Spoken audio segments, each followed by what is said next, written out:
면역 결핍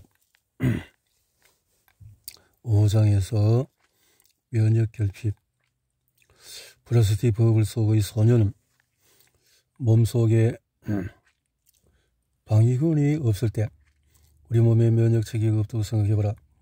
바깥에 떠돌리는 온갖 위험을 고려하면 그런 삶은 상상하기 어렵지만 그럼에도 그런 삶이 존재한다. 많은 사람이 알려진 면역 결핍증은 다만 중증 복합 면역 결핍증은 예외이다.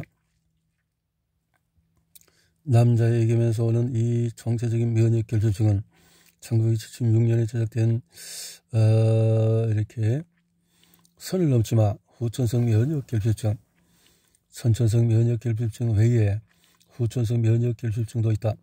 전자가 항상 유전적으로 결정된다면 후자에서 유전적인 소위는 부수적인 역할을 받게 하지 않는다. 후천성 면역 결핍증에는 HIV 바이러스 감염뿐 아니라 특정 암 혹은 장기 이식 관련해서 의도적으로 유도된 면역 결핍도 포함이 된다. 코스마스와 다미아누스 면역학적인 부작용. 나는 쉐어하우스에서 나온 지 10년 뒤에 에센 대학병원에서 일했다. 루르 지방 한가운데 위치한 에센은 굉장히 아름다운 도시라고 할 수는 없지만 상당히 매력적인 도시로 이곳의 수호성인 온코마스와 다미아누스다. 나는 거리를 산책할 때마다 그들을 만나는 게 가장 기억에 남는 것은 시청 정문 앞의 동상이다.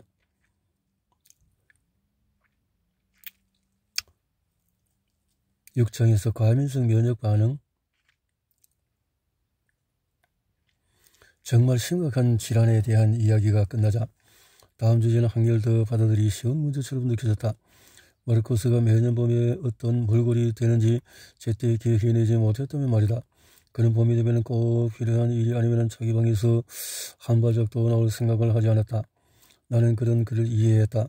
마르코스는 12개월 중에서 2개월 동안은 늘 눈이 충혈되고 콧물을 흘리고 코맹맹이 소리를 내는 괴물을 변했다. 지독한 콧가루 알레르기 때문이었다. 알레르기. 5월이 되면 알레르기의 시절이 시작이 된다. 여기서 꽃이 피고 햇볕이 화창하게 내리쬐면서 눈과 코가 가려워진다. 이 고문은 몇 주간 계속된다. 콧물이 흐르거나 코가 막히고 눈이 붉어지거나 따끔거리고 눈물이 나고 때로는 코점목과 눈꺼풀이 얼기기도 하고 꽃가루는 제1형 알레르기다. 우리가 보통 알레르기라고 칭하는 것은 가장 흔하게 볼 수 있는 1형이다. 수백만 명의 독일인이 주로 공기와 함께 흡입한 이런 꽃가루로 인해서 기관지 점막이 생긴 염증으로 힘들어한다. 꽃가루를 들이마시는 순간에 반응해서 IG 항체 조절 기능이 이상의 원인이다. 항체. 수혈. 제2형 알레르기. 크로스 매칭이라는 말을 들어봤는가? 이는 혈액 반응 검사를 가리키는데 다행히도 지금은 누군가에게서 수혈하기 전에 반드시 이 검사가 실시된다.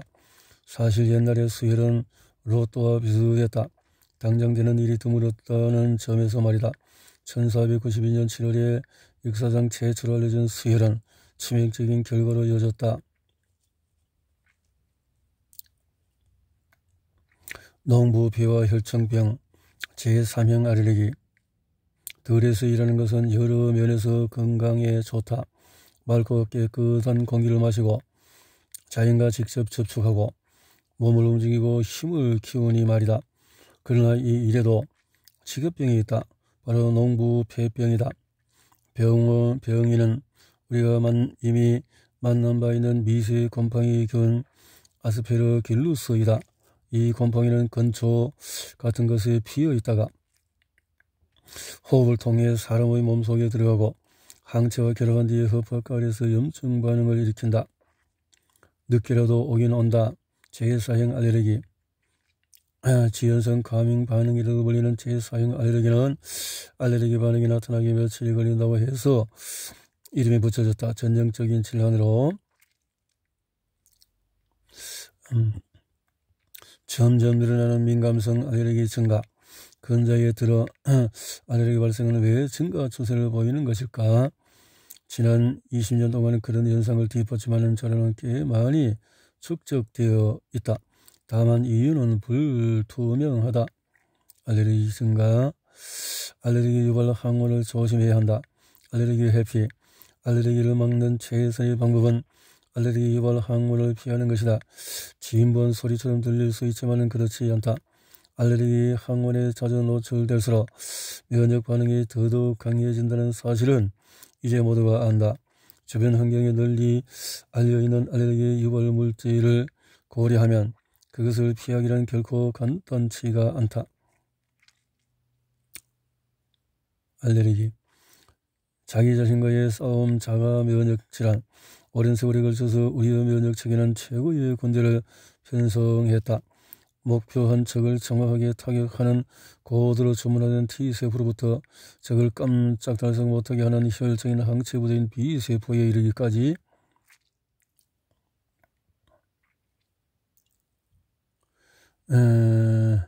면역 체계는 무자비하다.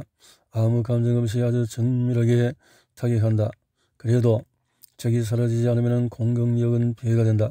면역 부대는 문제가 해결될 때까지 점점 불어난다. 그들의 사전에 도주란 없다. 양성 과정에서부터 이미 그렇게 교육을 받았다. 세상에서 가장 유명한 면역 질환은 당뇨병. 췌장의 특수섬 세포가 공격을 받으면 누구나 한 번쯤 면역 질환이 발생한다. 바로 당뇨병이다. 제1형 당뇨병으로 알려진 소당뇨병은 성인이 되어서 췌장 피로로 발생하고 하는 그 당뇨병과 혼동되어서는 안 된다. 2형 당뇨병은 잘못 먹어서 생기는 것이다. 누구도 정확히 모른다. 다발성 경화증은 다발성 경화증과 관련해서는 용의 손상에 많은 병인이 있다. 예를 들면 앱스타인바 바이러스, 클라미디아, 스피로헤타, 환경독소, 흡연, 장내 세균 군집들이다. 물론 정확한 병인은 아무도 모른다. 다만 이 질병을 앓는 환자의 경우에 T세포가 지나치게 활동적이라는 점은 분명하다. 이 병은 제대해서 그럴까? 그레이브스병 또는 바제도병 갑상선 질환. 1835년 아일랜드 의사 로버트 그레이브스는 돌출증에 대해서 기술을 했다. 1840년 독일 의사도 바제도 역시 이 비슷한 발견을 했다. 그래서 바제도병이라고 불린다. 눈꺼풀 처짐증, 중증 근육무력증이다. 안구 돌출증 외에 눈꺼풀 처짐증, 일명 안검하수도 자가 면역 질환을 통해서 생길 수 있다. 물론 이는 아침에 잠이 덜 깬 상태에서 개선칠에 눈을 뜬 채 부엌으로 비틀비틀 걸어가며 커피 머신에 물을 붓는 대신에 전날 먹다 남은 맥주를 붓는 사람을 가리키는 것이 아니다. 눈꺼풀이 늘 힘이 없어 처져 있는 상태. 또 관용결핍, 크론병. 1956년 스웨즈 위기에 영향을 미친 자가 면역 질환도 있다. 이스라엘, 프랑스, 영국이 싸우는 동안에 미국의 아이젠하워 장관은 그 장면을 병상에서 지켜볼 수밖에 없었다.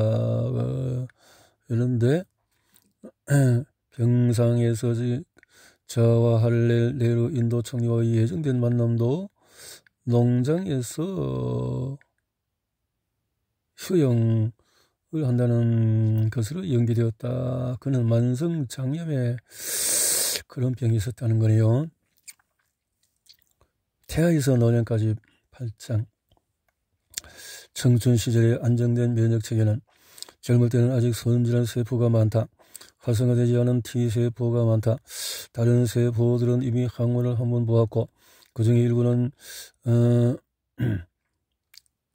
재감염 시에 우리에게 도움을 주려고 기억세포의 형태로 남아있다. 이 시기의 면역 체계는 상태가 좋다.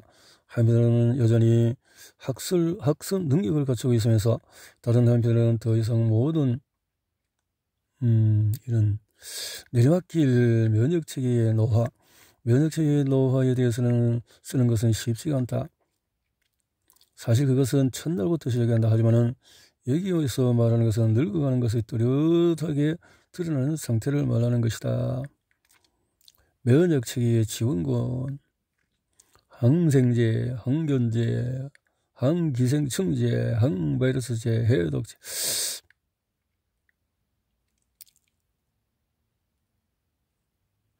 이런 것들. 바이러스의 아킬레스건을 향해서 항바이러스제. 의사는 많은 바이러스 감염 사례에 대해서 아마 모든 걸 방치하고 기껏해야 해열제 같은 대증약만 처방할 것이다. 그래서 환자는 다시 콧물이 흐르고 소정세포가 몸의 체온을 올리라고 신호를 보내면 대개 일상적인 민간요법에 의존할 수밖에 없다. 이는 의사가 감기에 특효가 있는 비밀병기를 숨겨두고 내놓지 않는 것이 아니다. 바이러스 질환은 심각한 경우에만 중화기를 꺼내 든다. 바드라 벌레야 고충제. 곰팡이 질병이 그저 꺼림직하게 느낌만 자아낸다면 체내 기생충은 생각만으로도 혐오감을 불러일으킨다. 벌레의 벼룩은 결코 가까이 하고 싶은 것들이 아니다. 그러다 보니 모기를 비롯해서 사람 몸에 해를 가하는 벌레들을 속이는 살충제에 대해서 사람들은 별로 거부감을 느끼지 않는다. 우리는 대개 벌레하면 이웃집 아이보다도 개를 먼저 떠올린다. 하지만 인간도 결코 벌레와 멀지 않다. 조진건대 우리 몸 50%는 삶의 어느 시점, 주로 어린 시절의 요충의 습격을 받고 때로는 감염과 재감염의 순환을 건드리고 병원을 찾는다. 여기 효과적인 오래 검증된 이런저런 약이 있었다는 거죠. 고충제, 면역체계 훈련 예방접종. 2500년 전에 이미 고대 중국 애들은 예방접종의 원리를 사용했다. 바이러스 감염으로 발생하는 천년들은 수천 년 동안의 인류에게 두렵고도 종종 치명적인 재앙이었다. 일단 오한과 고열로 시작해서 온몸에 고름이 찬 물집을 만들었고 이것이 터지면서 악취가 나는 액체를 분비한 다음에 딱지가 생겼다. 정두법은 영리한 중국인으로 다시 돌아가보자. 그들은 천년도 종기를 끌어내어서 고름을 말린 다음에 그 가루를 코담배에 흡입하면 천년도에 면역이 된다는 사실을 알려차렸다. 어떻게 그런 생각을 하게 되었는지 참으로 놀라울 따름이었다. 아무튼 이런 접종 방식을 정두법이라 하는데 이런 단순히 농포 가루를 코에 흡입하는 것에 그치지 않고 침을 통해서 피부 아래로 주입할 수도 있었다.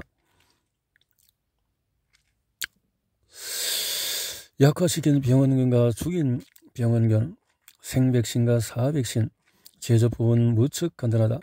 한 병원체를 가져와서 약화시키거나 죽이면 된다. 전제는 면역 반응이 뚜렷하고 길지만 위험이 따른다. 병원체가 기본적으로 여전히 살아있어서 일부 사람은 오히려 접종으로 병리에 걸릴 수 있기 때문이다. 반면에 후자는 면역 기간이 짧지만 죽은 병원체는 즉시 능력이 없기에 병을 유발하지 않는다. 인류를 위한 큰 발걸음, mRNA 백신. 약 30년 전 과학자들은 아주 훌륭한 아이디어를 냈다. 한 바이러스의 전체 또는 일부를 인체에 넣는 대신에 바이러스의 유전 정보 중에서 일부 충분하리라는 생각을 했다는 거죠.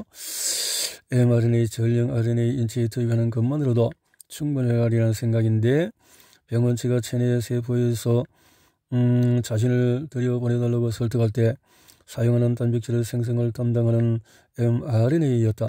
과학자들의 생각은 이렇다. mRNA를 실험실에서 생산해서 체내에 넣으면 우리 몸에 알아서 mRNA에 의해서 또 만들어진다고.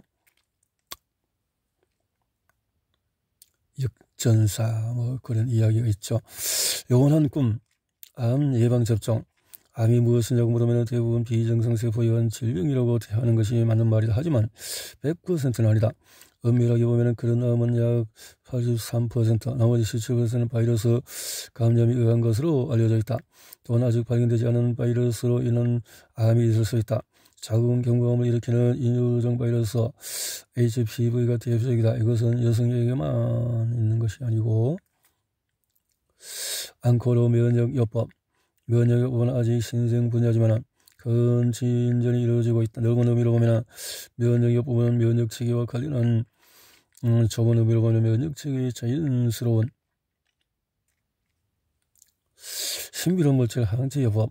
면역요법에서 해로운 항원에 완벽하게 들어맞는 항체를 만들어내는 것이 가장 좋지 않을까?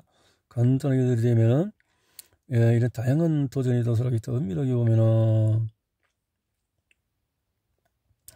이 아이디어는 에밀 폰 베링의 선구적인 연구 이후에 150년 가까이 존재해온 소독에 관한 연구를 하면서 병균, 박멸 뭐 이런 것을 하려고 했지만 그것이 그런 문제가 있었다는 거죠.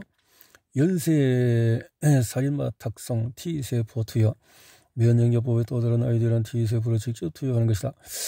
면역체계의 이 연쇄 살인마는 침입자로 확인된 이물질을 처치하기 위해서 존재한다. 이것저것 따지지 않고 덤비는 T세포들을 병의 온상으로 풀어놓는 것보다 더 확실한 방법이 있을까? 이 아이디어는 새로운 것이 아니라 계속 발전해왔다. 옛날에는 암 환자의 몸에서 문제 종양에 전문적으로 작용하는 T세포를 찾기도 했다는 거죠. 민간요법으로는 10장에서 힐링이 되는 에키네시아, 정원에 피는 진홍빛의 매력적인 에키네시아는 흔히 치료 효과가 있는 것으로 알려져 있다. 이런 물질 킬러세포 되는 게 있고, 뜨거운 차, 레몬차, 비타민C. 뜨거운 물과 레몬즙을 섞은 레몬차 한 잔은 흔히 비타민C와 함께해서 비타민C는 알약이나 그 비슷한 형태로 섭취도 가능하지만 레몬차는 또 다른 장점이 있다. 그 속에 함유된 화학물질은 아스코르브산 때문이 많이 아니다. 물질이 감기에 별로 도움이 되지 않지만 레몬차가 감기에 또 뜨거운 온도가 큰 도움이 된다라는 거네요. 등등 이렇게 많은 민간요법까지도 제시했네요.